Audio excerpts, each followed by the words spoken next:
Alléluia, Alléluia.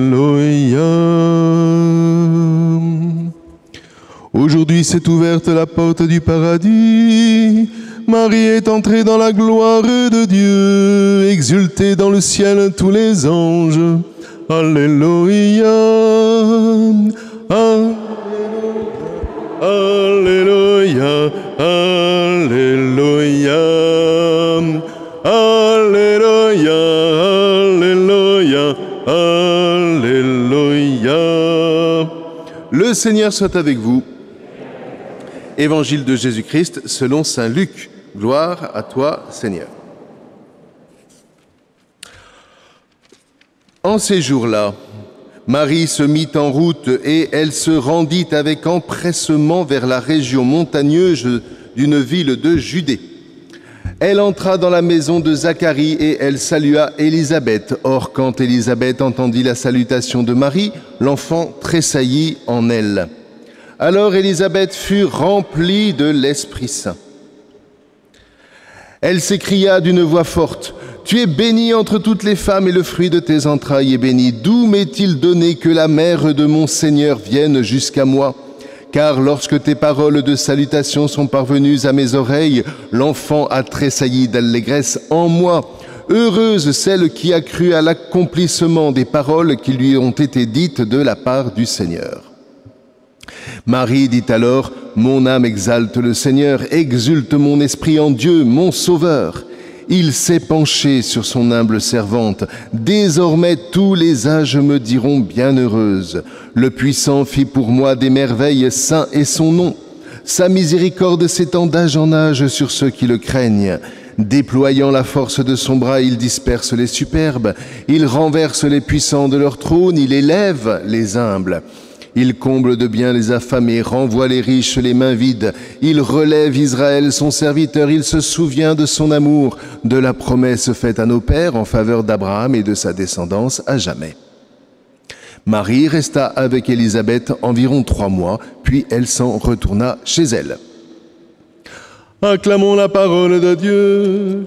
Louange à toi, Seigneur Jésus.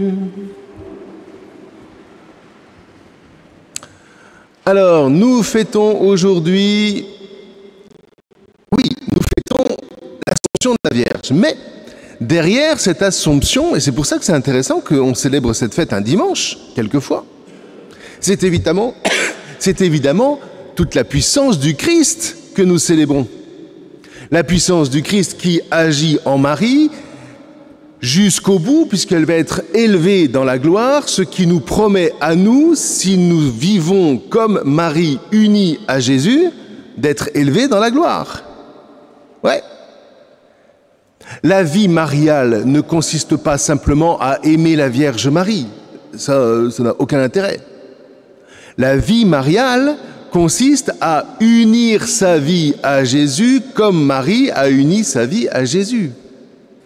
Et en unissant notre vie à Jésus, nous unissons notre volonté à la volonté du Père. Si j'unis ma volonté à la volonté du Père, alors nous ne ferons qu'un seul, et Dieu pourra faire en moi et à travers moi des merveilles. Ça n'a pas l'air de vous réjouir, vu vos mines... Ou alors c'est le matin, c'est peut-être trop tôt. Faut peut-être pas qu'on mette de messe à 9h. Si, c'est trop tôt. Et mais ça, frères et sœurs, ça devrait, je sais pas moi, faire tressaillir votre cœur. Regardez votre vie, regardons notre vie. Est-ce que, lorsque je prie Marie, s'installe en moi le désir d'unir ma volonté à la volonté de Dieu? Ouais. Et quelle est la volonté de Dieu? Mais la volonté de Dieu, c'est que je participe à la création. C'est que je fasse de cette création quelque chose de meilleur. Dieu, par nous, si nous nous unissons à la volonté du Père en Jésus, comme Marie, vous me suivez toujours? Ouais. Si nous nous unissons à la volonté du Père, le Père, lui, a tout remis entre nos mains. Il a créé l'univers, il a créé les atomes, il a créé la masse de la matière, etc. Il a tout fait ça. À toi, maintenant, qu'est-ce que tu vas en faire? Ouais. Ma volonté, c'est que je t'ai choisi, je t'ai fait comme un homme et une femme, je t'ai choisi comme peuple pour que tu transformes cette matière et tu fasses émerger tout son potentiel. C'est ce qu'on appelle les sciences, entre autres. Mais c'est aussi, c'est ça, accomplir la création. Et c'est un grand mystère, mais Dieu a voulu ça. Ouais. Si nous sommes aujourd'hui, on va rester sur ce cadre et puis on va déplacer un tout petit peu tout à l'heure, mais si aujourd'hui on est capable d'exploiter la fission atomique, de faire rouler des voitures, de je ne sais pas quoi, etc. Mais c'est parce que tout ça est inscrit en potentiel dans la création. Et qui l'a mis comme potentiel? Mais c'est Dieu, ouais, c'est Dieu. Alors il y en a plein qui diront, ouais, mais Dieu, rien ne prouve qu'il existe. Mais ouvre les yeux, regarde le monde. Regarde le monde, regarde l'univers. Ouais. Ouais, mais moi, non. Moi, je crois ni en Dieu, ni à diable, ni Dieu, ni maître. Je suis libre. Tu es libre. Oui, tu es libre aussi de dire des bêtises. Ça veut dire quoi, tu es libre? Ouais, je veux que personne... Bon, très bien, ok. Personne ne t'oblige à rien. Tu es quand même obligé de respirer, non? Oui ou non? Tu es obligé de respirer? Ok. Bon, bah alors arrête de respirer maintenant, pendant 10 minutes. Vas-y. Ouais, mais je vais mourir. Ouais, mais tu vas mourir libre. Ouais. Des bêtises, tout ça, c'est des bêtises. La vie est trop courte pour s'autoriser à dire des âneries. Ouais.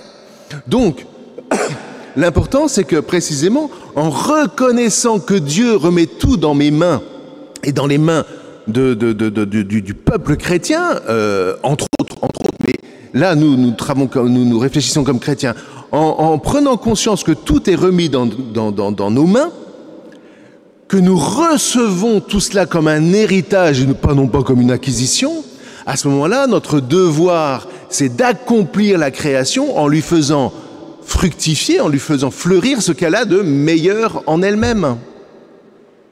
Alors évidemment, il y a ce qu'on appelle le péché. Et le péché, il naît quand, tout d'un coup, on décide de mettre un frein à la création. Voilà. Le péché n'a pas le pouvoir d'arrêter la création, hein. Ça, on n'a pas ce pouvoir-là. Mais le péché peut mettre un frein. Et ce qui se passe quand on met un frein, c'est que Dieu ne peut plus rien faire. Alors il nous maintient quand même dans l'existence, évidemment, mais il ne peut plus rien faire parce qu'on a mis un frein. Il ne peut plus accomplir, parce qu'il ne veut pas accomplir la création sans nous. Alors à un moment, forcément, nous on reçoit des coups, hein, et puis on a mal, etc. Puis à un moment, on se dit, peut-être que je change de vie. À partir du moment où tu dis, il faut peut-être que je change de vie, le Seigneur dit, hop, c'est reparti, on y va, hein. On y va. On relance les affaires. Allez, accomplis la création, accomplis ta vie. Donne ce que tu as de meilleur. Mais je ne peux pas le faire à ta place. Je ne peux pas le faire à ta place. Et ça veut dire quoi, accomplir ce qu'il y a de meilleur en moi? Eh bien, ça commence, frères et sœurs, non pas par la morale, etc. Ça commence par l'amour. L'amour qui permet de tout vaincre. Voilà. Hein, moi, je retiens une phrase d'un jour d'une dame dont j'ai enterré le mari et qui, du fond de son lit, m'a dit une phrase que je n'oublierai jamais. Vous savez, mon père, avec mon mari, nous nous aimions tellement que nous pouvions tout vaincre. Voilà. Le chrétien n'est pas exclu des difficultés de l'existence. Marie n'a jamais été exclue des difficultés de l'existence. Tiens, allez voir votre fils mourir sur la croix, vous allez voir.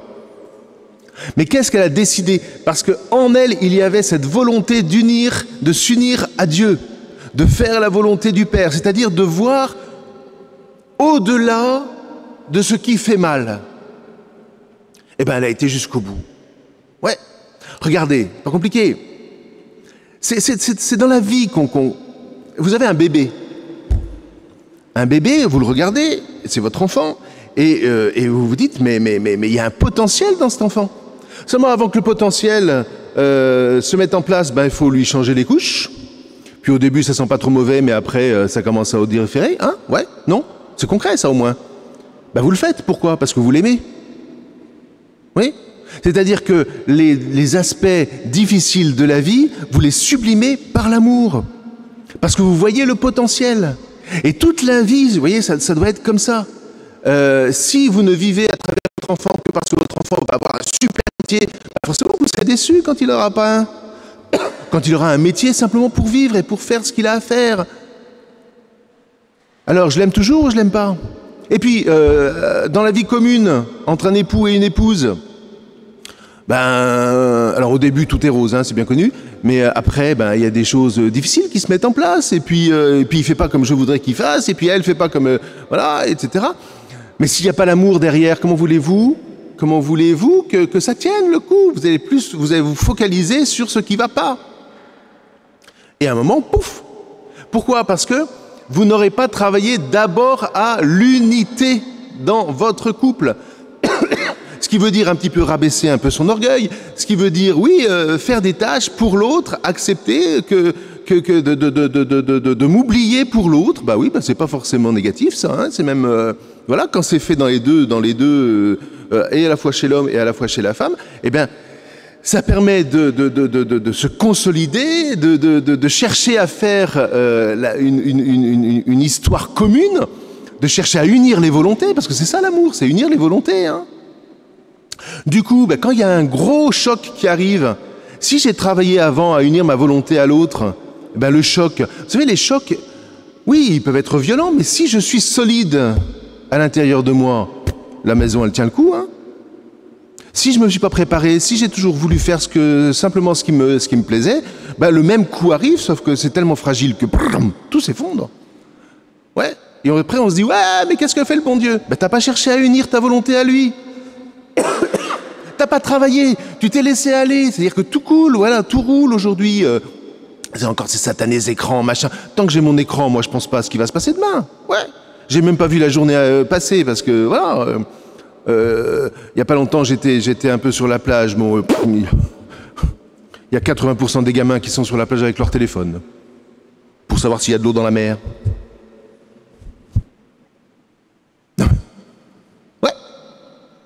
Donc, vous voyez, ce que m'apprend la Vierge Marie dans son Assomption, c'est que parce qu'elle a cherché à unir sa vie à Dieu, parce qu'elle a cherché vraiment fortifier par son peuple, hein, parce que tout ça, c'est pas une histoire individuelle. Il faut aller chercher. Qu'est-ce qu'ont dit les anciens? Comment est-ce qu'ils l'ont vécu?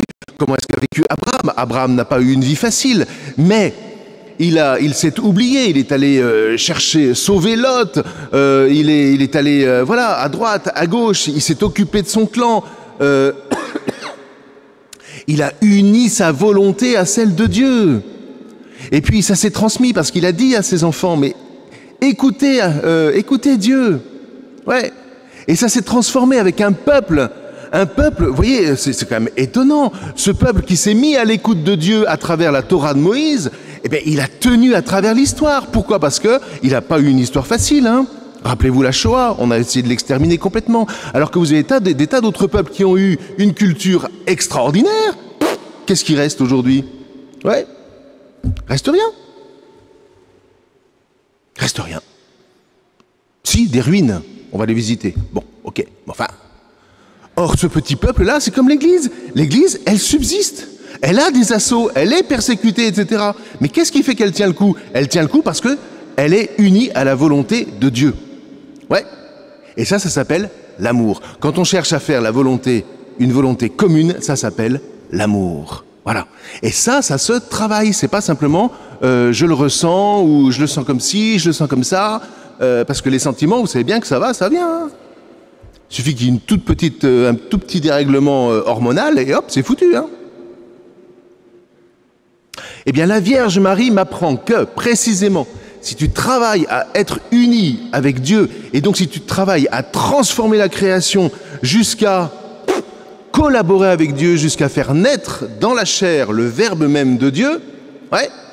Si ensuite, parce que c'était pas plus facile, eh ben tu vas traverser toutes les difficultés, parce qu'il a quand même fallu vivre caché pendant 30 ans, hein. Et puis ensuite, quand tout d'un coup Jésus s'est mis à prêcher, il y a eu des persécutions, on l'a poursuivi, on a essayé de le tuer plusieurs fois. Ça s'est fini sur la croix. Qu'a fait la Vierge? Elle a maintenu sa volonté unie à celle du Père. Elle a écouté les enseignements et de Moïse et de son Fils. Et elle a tenu debout, elle est restée debout. Eh bien, voyez, dans ces cas-là, si tu restes debout, ça veut dire que tu exprimes le désir de t'élever. Eh bien, que fait le bon Dieu dans ces cas-là? Allez, il t'élève. Voilà, ça, vous voyez, c'est la vision chrétienne de l'existence. Vous enlevez le bon Dieu, qu'est-ce qui reste? Mais il reste, je fais ce que j'ai à faire, je fais ce que j'ai envie de faire. Et puis, alors ça marche tant que ça va bien, ça va bien. Mais le jour où ça va pas bien, quelles sont tes ressources? Où sont tes points d'appui? Comment vas-tu t'ouvrir à cette présence de Dieu qui te maintient debout dans l'épreuve? Et puis quand tu as des joies, est-ce qu'elles vont s'éteindre simplement? Oh, je suis bien content et puis je fais la fête, etc. Ça, c'est les rêves partis, machin, on s'excite. Mais si tu vis vraiment en Dieu, si tu vis ta joie en Dieu, mais elle dure plusieurs jours, cette joie. Ouais. Mais ça demande d'unir ta volonté à Dieu.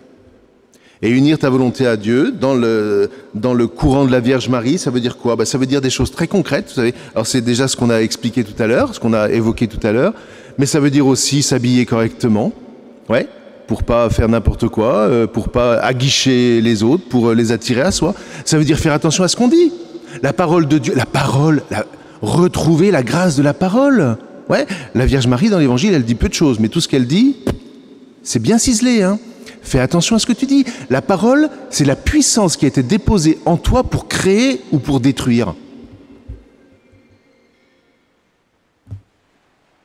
Ouais, on dit n'importe quoi, on prononce n'importe quel mot, on dit des jurons, on dit « oh putain con », etc. C'est un signe de ponctuation, paraît-il, dans le Sud. C'est bien, super.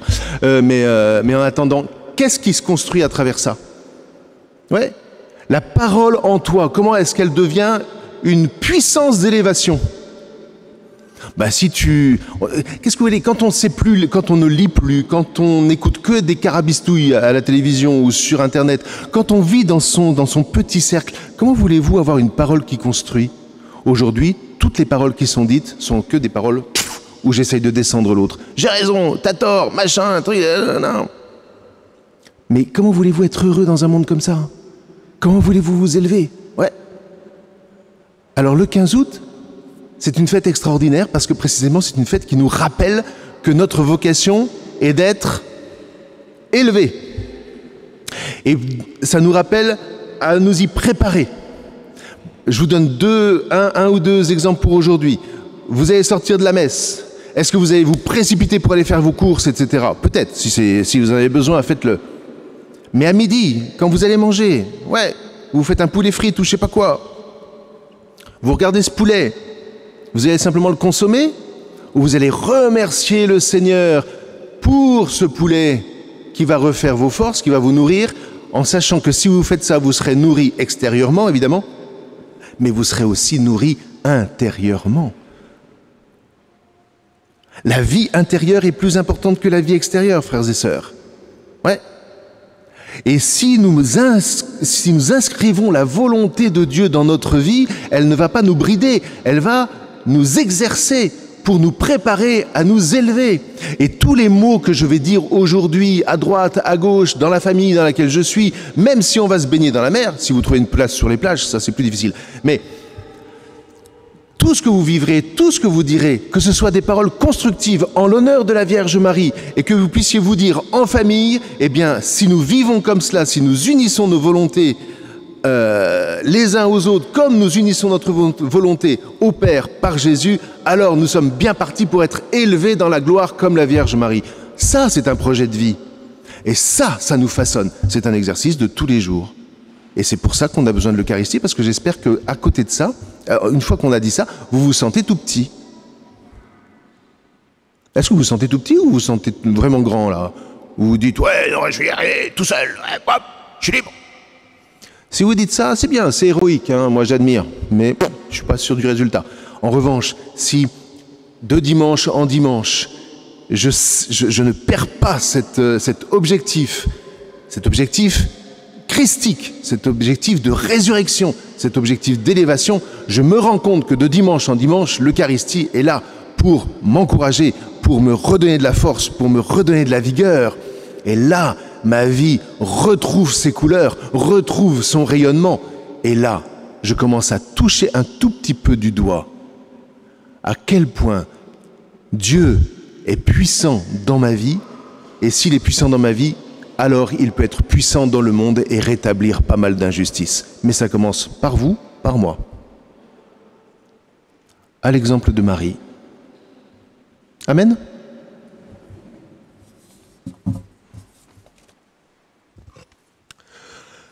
Chantez avec moi le Seigneur, célébrez-le sans fin. Pour moi, il a fait des merveilles, et pour vous, il fera de même. Chantez avec moi le Seigneur, célébrez-le sans fin. Pour moi, il a fait des merveilles, et pour vous, il fera de même.